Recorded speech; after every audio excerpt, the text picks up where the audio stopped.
ಅಹಮದಾಬಾದ್ನಲ್ಲಿ south Africa ಮತ್ತು New Zealand ತಂಡಗಳ ನಡುವೆ ನಡೆದಂತಹ ಪಂದ್ಯದಲ್ಲಿ ಸೌತ್ ಆಫ್ರಿಕಾ ನ್ಯೂಜಿಲೆಂಡ್ ಎದುರು ಒಂದು ಭರ್ಜರಿ ಗೆಲುವನ್ನು ಕಾಣುವುದರ ಮೂಲಕ ಇದೀಗ ಸೌತ್ ಆಫ್ರಿಕಾ ಸೂಪರ್ 8ಗೆ ಎಂಟ್ರಿ ಕೊಟ್ಟಿದೆ. ಹಾಗಾದ್ರೆ ಸೌತ್ ಆಫ್ರಿಕಾ ಮತ್ತು ನ್ಯೂಜಿಲೆಂಡ್ ತಂಡಗಳ ನಡುವೆ ನಡೆದಂತಹ ಈ ಪಂದ್ಯ ಹೇಗಿತ್ತು, ಹಾಗೆ ನ್ಯೂಜಿಲೆಂಡ್ ಎದುರು ಸೌತ್ ಆಫ್ರಿಕಾ ಗೆದ್ದಿದ್ದಕ್ಕೆ ಟೀಮ್ ಇಂಡಿಯಾಕ್ಕೆ ಆದಂತಹ ಅನುಕೂಲಗಳೇನು ಎಂಬುದರ ಡೀಟೇಲ್ಸ್ ಅನ್ನ ಈ ವಿಡಿಯೋದಲ್ಲಿ ನಾವು ನಿಮ್ಮ ಜೊತೆ ಶೇರ್ ಮಾಡಲಿದ್ದೇವೆ. ಈ ಸುದ್ದಿಯ ಡೀಟೇಲ್ಸ್ ಅನ್ನ ಕೊಡುವುದಕ್ಕಿಂತ ಮುಂಚೆ ನೀವು ಟೀಮ್ ಇಂಡಿಯಾದ ಅಭಿಮಾನಿಗಳಾಗಿದ್ದಲ್ಲಿ ಈ ವಿಡಿಯೋಕ್ಕೊಂದು ಲೈಕ್ ಮಾಡಿ. ಹಾಗೆಯೇ ಈ ಬಾರಿಯ ಟಿ20 ವರ್ಲ್ಡ್ ಕಪ್ ನ ಸೆಮಿಫೈನಲ್ಗೆ ಯಾವ 4 ತಂಡ ಬರಬಹುದೆಂಬ ನಿಮ್ಮ ಅನಿಸಿಕೆಯನ್ನ ತಪ್ಪದೇ ಕಮೆಂಟ್ ಬಾಕ್ಸ್ ಅಲ್ಲಿ ತಿಳಿಸಿ. ಕೂಡ ಅಹಮದಾಬಾದ್ ನಲ್ಲಿ ಸೌತ್ ಆಫ್ರಿಕಾ ಮತ್ತು ನ್ಯೂಜಿಲೆಂಡ್ ತಂಡಗಳ ನಡುವಿನ ಪಂದ್ಯದಲ್ಲಿ ಟಾಸ್ ಹೊತ್ತು ಮೊದಲು ಬ್ಯಾಟಿಂಗ್ ಇಳಿದಂತಹ ನ್ಯೂಜಿಲೆಂಡ್ ತಂಡ ನಿಗದಿತ 20 ಓವರ್ನಲ್ಲಿ 7 ವಿಕೆಟ್ ಅನ್ನು ಕಳೆದುಕೊಂಡು 175 ರನ್ಗಳನ್ನ ಹೊಡೆಯಿತು. ಸೌತ್ ಆಫ್ರಿಕಾ ತಂಡದ ಪರವಾಗಿ ಮಾರ್ಕ್ ಚಪ್ಪಾನ್ 48 ರನ್ಗಳನ್ನ ಹೊಡೆದರೆ ಡಾರೆ ಮಿಚೆಲ್ 37 ರನ್ಗಳನ್ನ ಹೊಡೆದರು. ಇನ್ನು ಸೌತ್ ಆಫ್ರಿಕಾ ತಂಡದ ಪರವಾಗಿ ಮಾರ್ಕೋ ಜಾನ್ಸನ್ 40 ರನ್ಗಳಿಗೆ 4 ವಿಕೆಟ್ ಅನ್ನ ಪಡೆದುಕೊಂಡರು. ಇನ್ನು ಗೆಲುವಿಗಾಗಿ 170 ರನ್ಗಳ ಗುರಿಯನ್ನು ಪಡೆದಂತಹ ಸೌತ್ ಆಫ್ರಿಕಾ ಒಂದು ಭರ್ಜರಿ ಜಯವನ್ನ ನ್ಯೂಜಿಲೆಂಡ್ ಎದುರು ಈ ಪಂದ್ಯದಲ್ಲಿ ಸಾಧಿಸಿತು. ನ್ಯೂಜಿಲೆಂಡ್ ತಂಡದ ಪರವಾಗಿ ನಾಯಕ ಆಡನ್ ಮಾಕ್ರಮ್ ಒಂದು ಭರ್ಜರಿಯಾದಂತಹ ಬ್ಯಾಟಿಂಗ್ ಪ್ರದರ್ಶನವನ್ನು ತೋರುವುದರ ಮೂಲಕ ಆಕರ್ಷಕ ಅರ್ಧಶತಕವನ್ನ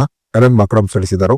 ಆಡನ್ ಮಾಕ್ರಮ್ ಮಾಡಿದಂತಹ ಒಂದು ಭರ್ಜರಿ ಬ್ಯಾಟಿಂಗ್ ಪ್ರದರ್ಶನದಿಂದಾಗಿ ಅತಿ ಸುಲಭವಾಗಿ ಸೌತ್ ಆಫ್ರಿಕಾ ನ್ಯೂಜಿಲೆಂಡ್ ಎದುರು ಗೆಲುವನ್ನ ಸಾಧಿಸುವುದರ ಮೂಲಕ ಇದೀಗ ಗ್ರೂಪ್ ಟಿ ನಿಂದ ಸೂಪರ್ 8ಗೆ ಎಂಟ್ರಿ ಕೊಟ್ಟಂತ ಮೊದಲ ತಂಡವೆಂಬ ಹೆಮ್ಮೆಗೆ ಇದೀಗ ಸೌತ್ ಆಫ್ರಿಕಾ ಪಾತ್ರವಾಗಿದೆ. ಇನ್ನು ಸೂಪರ್ 8ಗೆ ಎಂಟ್ರಿ ಕೊಟ್ಟಿರುವಂತಹ ಸೌತ್ ಆಫ್ರಿಕಾ ಮುಂದಿನ ಭಾನುವಾರ ಅಹಮದಾಬಾದ್ನಲ್ಲಿಯೇ ಭಾರತ ತಂಡವನ್ನ ಸೂಪರ್ 8 ನಲ್ಲಿ ತನ್ನ ಮೊದಲ ಪಂದ್ಯವನ್ನ ಆಡಲಿದೆ.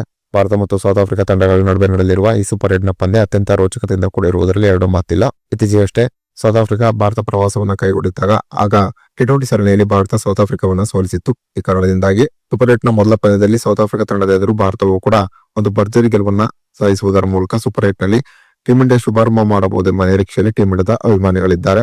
ಸದ್ಯ ಸೌತ್ ಆಫ್ರಿಕಾ ಮತ್ತು ಟೀಮ್ ಇಂಡಿಯಾ ಎರಡೂ ಕೂಡ ಬಲಿಷ್ಠ ತಂಡವನ್ನು ಹೊಂದಿರುವ ಕಾರಣ ಭಾರತ ಮತ್ತು ಸೌತ್ ಆಫ್ರಿಕಾ ತಂಡಗಳ ನಡುವೆ ಮುಂದಿನ ಭಾನುವಾರ ನಡೆಯಲಿರುವ ಸೂಪರ್ 8ನ ಪಂದ್ಯ ರೋಚಕತೆಯಿಂದ ಕೂಡಿರುವುದರಲ್ಲಿ ಎರಡು ಮಾತಿಲ್ಲ.